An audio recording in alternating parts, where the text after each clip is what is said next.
Hello guys, আসসালামু আলাইকুম।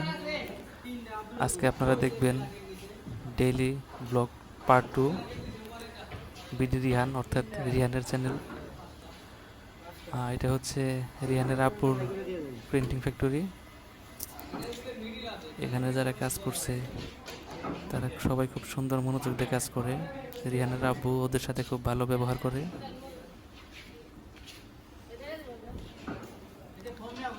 আপনারা দেখতে পাচ্ছেন যে এখানে প্রিন্ট করা হচ্ছে গেঞ্জিতে।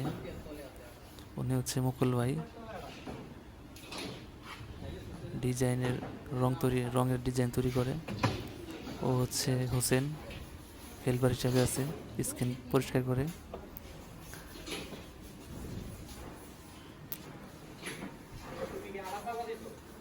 এখানে যেসব গেঞ্জি তৈরি হয় সবগুলো দেশের বাইরে চলে যায়। এই হচ্ছে স্ক্রিনম্যান ওসমান গনি।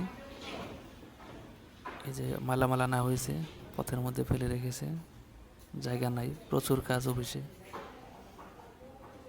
এদিক থেকে দোতলায় উঠে নামাজের রাস্তা জায়গা। অফিস রুমে মালামাল রাখা হয়েছে, জায়গা স্বল্পতার কারণে প্রচুর কাজ অফিসে, হিউজ পরিমাণ কাজ, যার কারণে তিল ধারণের জায়গা নাই। অফিস রুমেও মালামাল এসে এনে রাখা হয়েছে। এগুলো সবগুলো অফিসিয়ালের কাজের জন্য ব্যবহৃত কম্পিউটার।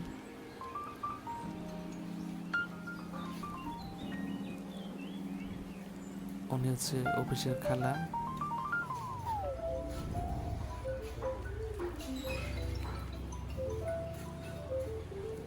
এখন আপনাদের নিয়ে যাব নামাজের রুমে।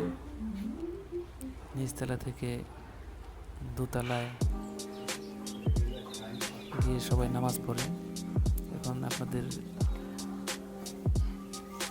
আসলে এখানে নামাজও পড়ে এবং থাকারও সুব্যবস্থা আছে। যারা গরিব মানুষ, তারা বাসা ভাড়া করে থাকতে পারে না, তাদের এইখানে অনেকেই থাকে, তাদের থাকার জন্য ব্যবস্থা করে দেওয়া হয়েছে। এই যে এখানে থাকা, খাওয়া এবং কি নামাজের সকল প্রকার সুব্যবস্থা আছে। 24 ঘন্টা বিদ্যুৎ ব্যবস্থা, বিদ্যুৎ চলে গেলেও জেনারেটর আছে।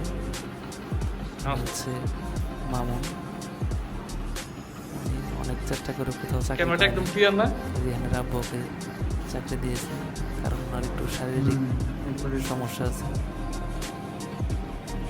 প্রতিকূলতার মাঝেও সে সততার সাথে কাজ করে, সে নামাজও পড়ে, আপনারা দেখছেন।